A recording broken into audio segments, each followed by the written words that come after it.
y'all doing? Well, I'm gonna on this cold winter day here in Indiana, wind and everything else, and knowing that some of us already had really big snow out east, upper Washington D.C. area through parts of Pennsylvania, up New York area. Um, Seeing a lot of different stories, and hopefully they are getting the power back on for some of you who are in that area that don't have power. So hopefully they will come and get you before it gets too cold. I know it's been really, really cold. So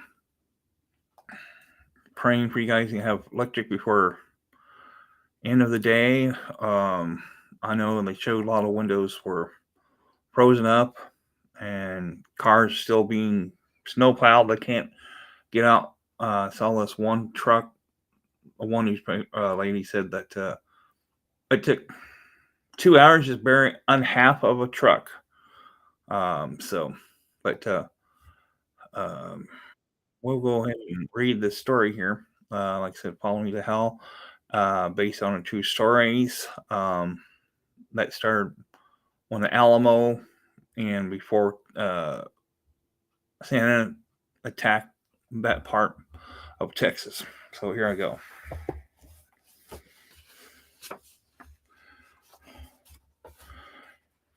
And his men were ordered to enter the city and possibly capture the Mexican president and end the war, repeating what happened to San Jaco II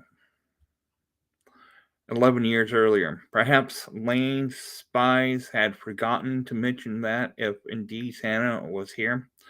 He was far from alone when Captain Walker and his force of 200 men near uh, Humanoli, I think it is how to say that. It's in somewhere in Mexico. They saw what could have been as many as thousands of Mexican troops there, undoubtedly with a saber hold high and the Texan spears their horses forward. The boldness, as well as ensuring butchery, drove the Mexicans back soon. Walker and his men occupied the town central plaza, and with it the three cannons the Mexicans have positioned there.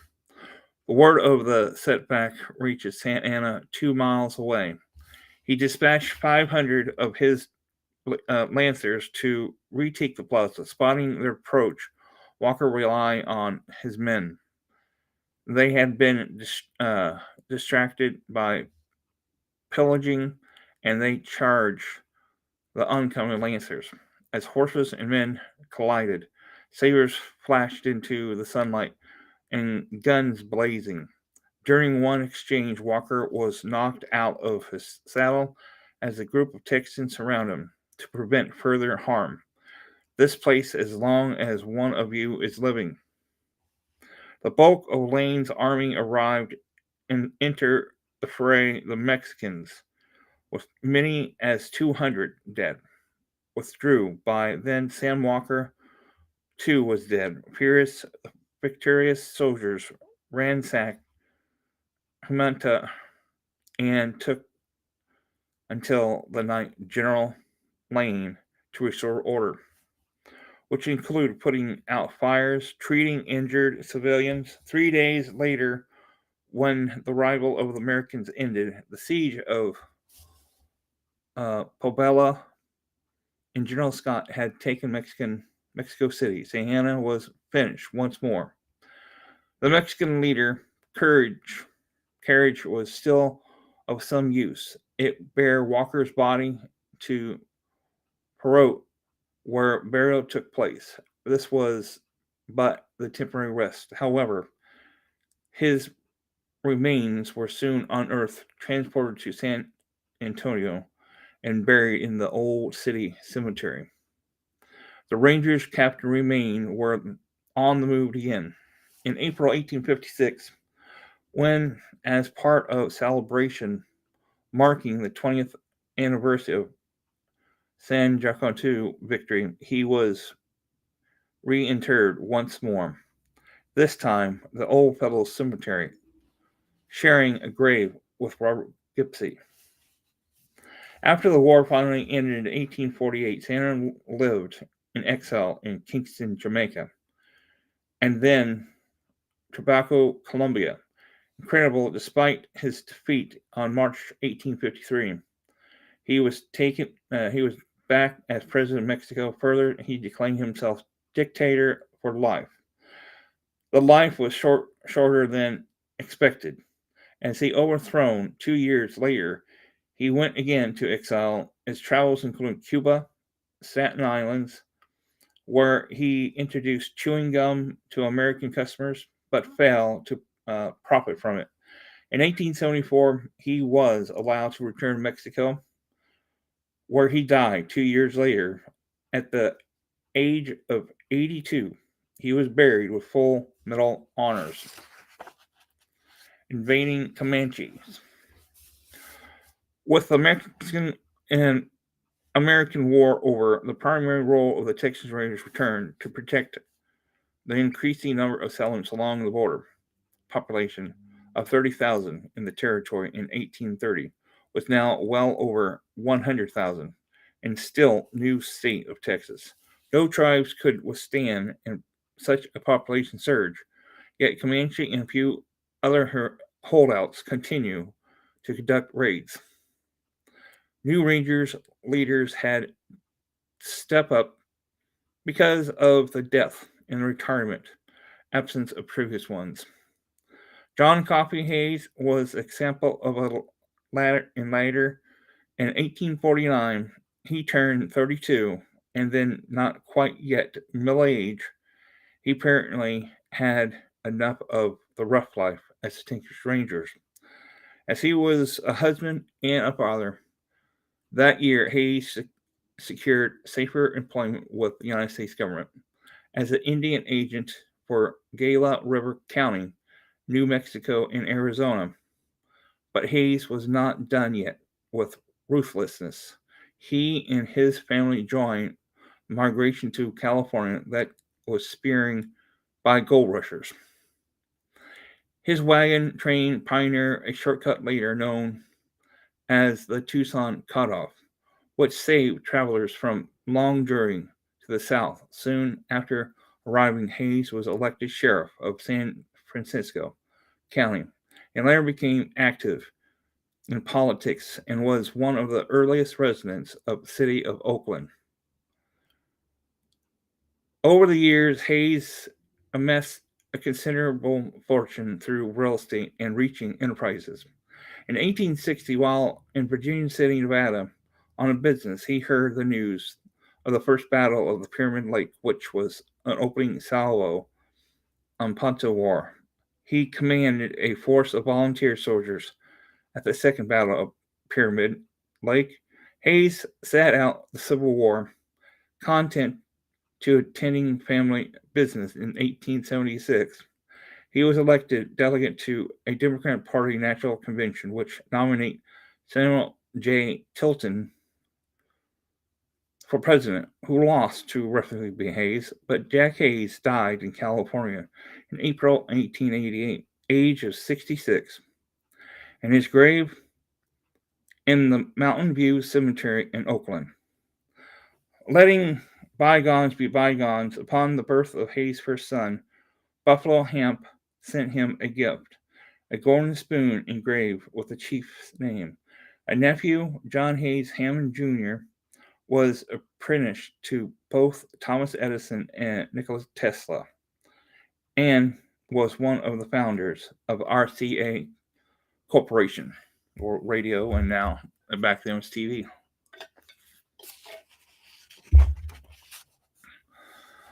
New leader did emerge.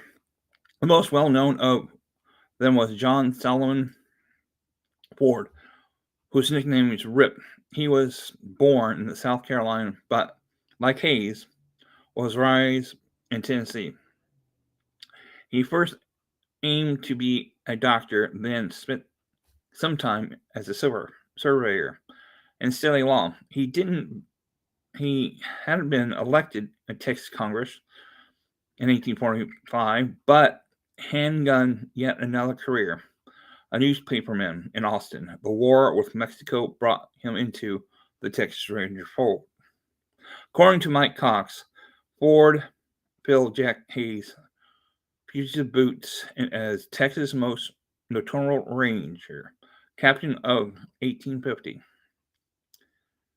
What Ford did as a ranger leader, and the stories he too kept his name in the ranger tradition alive despite the increasing population of white farmers and ranchers at the present United States Army fort in early 1850. They were 19 of them in the state of Indian raids continue to bed evil Texans. Not yet only were volunteer ranger companies still welcomed by communities. But Jefferson Davis, the Secretary of War under President Franklin Price, pointed it out absolutely necessary in 1854 when he wrote that undermined military would need amount men to help repelling Indian invasions. During the rest of the decade, ranger companies were rise and disband. The later because their missions ended, or no surprise, because the state treasury ran out of money to pay them. The climactic event of 1850 in the ongoing fight, the Indian tribes was known as the Battle of Antelope Hills. Comanches was a large swath of Texas into New Mexico, where most of the Comanche remains. It was regarded as Comanche territory by the Texans, but recognitions did not prevent Angles from pushing farther west into it. Some of the members of the tribe melted away, seeking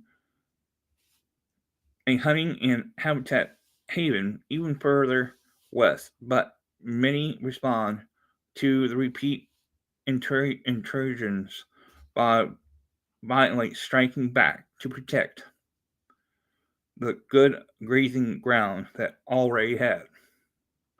The Army proved wildly unable to stem the bloody raids hampered by the federal law numerous treaties that barred the Army from attacking tribes, resigning Indian territories. In 1858, the Texas governor, Harding R. Murrell,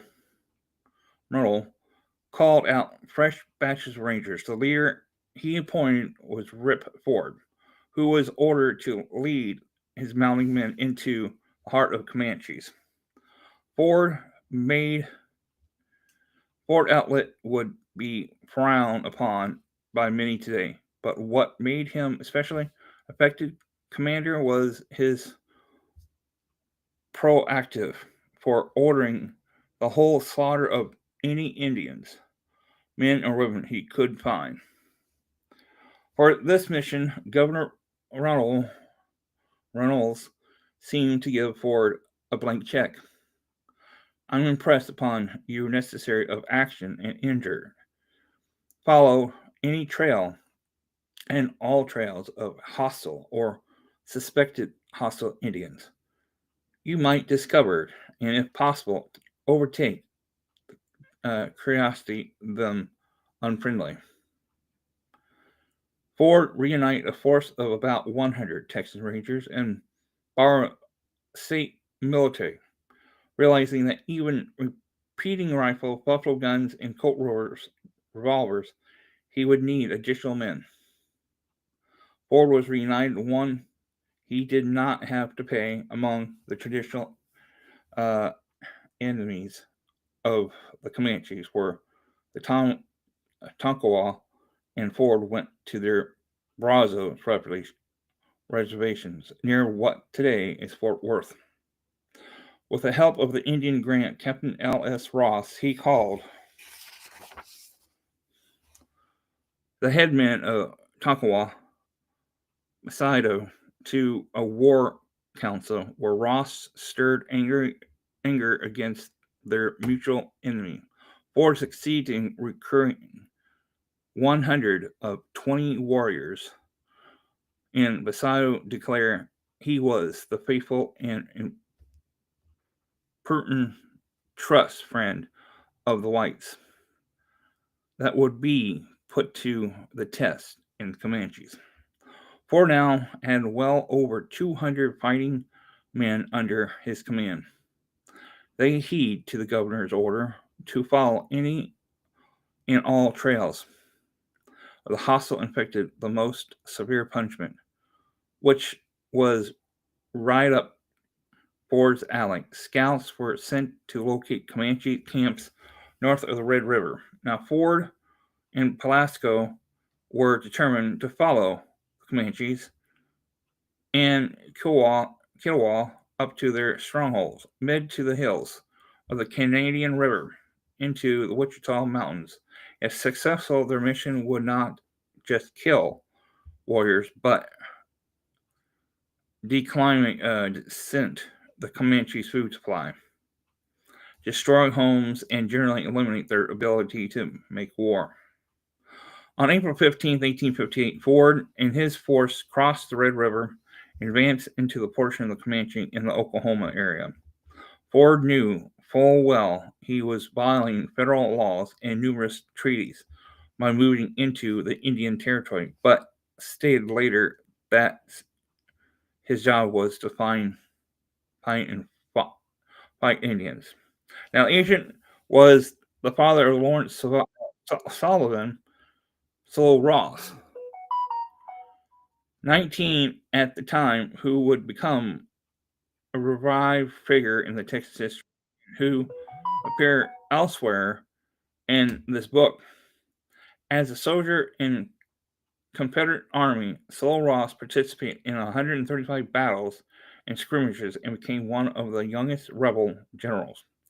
After serving as sheriff and state lawmakers, as well as being a ranger in 1887, Ross became the 19th governor of Texas. During his two-term, he oversaw dedication of the new Texas Mechanical College of Texas. Now it's called Texas A&M University. Now, the Indians not to learn geography. However, it was not until May 12th the Rangers and their Indian allies saw their first action. The day they attacked a small Comanche village in Canadian River Valley, which was flanked by Antelope Hill Indians. Later that day, they attacked a second village, which provided a stiffer resistance until its headman, Iron Jacket, was killed. His son, Pinta Nocona, husband of Cynthia Ann Parker and father of Quan Parker, arrived the reinforcements, and the battle was renewed. At day's end, Ford and his men were on their way back to Texas. There was 4 Rangers casualties and about a dozen Tonkawa killed or wounded. Now, Comanche's side of the ledger was bloodier, as many as 76 warriors were killed and wounded, 300 horses lost, and 2 villages burned to the ground.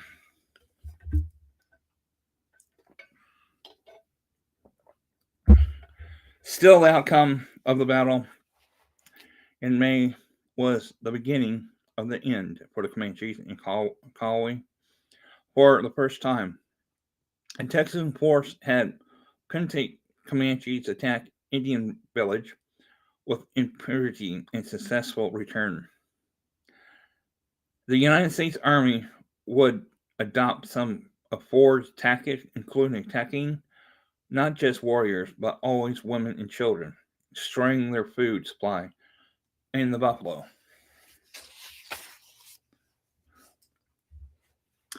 Not long after the new decade began, the Texas Rangers had another battle to wage, this time against the mighty of the Union. The state succeeded on February 1st, 1861. The new fight anticipated men enlisted in companies and regiments to take on the Yankees instead of the Indians. There were special forces rise to continue the fight against occasional Indian campaign for the most part during the war. The Rangers was represented by a regiment known as Terry's Texas Rangers. In the month after succession, Benjamin Franklin Terry, a wealthy sugar planter, recruited organized regiments in Houston, initially intended to serve in the Virginia. Now the regiment instead was placed under the command of General Albert Sidney Johnston for the service west of Mississippi. They first saw action December 17, 1861, near Woodsonville, Kentucky, when they engaged the Union and were supported by the 6th Arkansas Infantry. This scrimmage cost them Colonel Terry, who was killed. Soon the Ranger Regiment was part of the Army of Tennessee, led by General Braxton Bridge. By now, the traditional riding and shooting skill often caused Rangers to be used as shock troops. The first major action was the Battle of Shiloh. Now, the Ranger Regiment also supported Nathan Bedford Forrest cavalry during the Battle of Mansfield-Borough. After that, small units were sent behind Union lines to harass the enemy and break their lines of communication.